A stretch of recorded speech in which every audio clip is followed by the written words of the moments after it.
Let us understand how to write numbers in multiple colors in case of condition. Select all numbers and press right-click to have options. Click Format Cells, then click Custom and enter.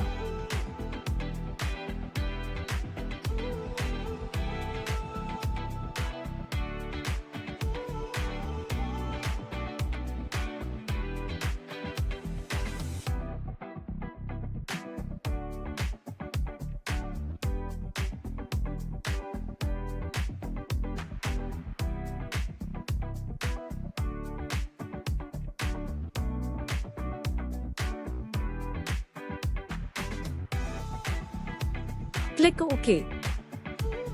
Now, as per condition, all numbers below 40 are in red color and all numbers above or equal to 40 are in blue color in one go.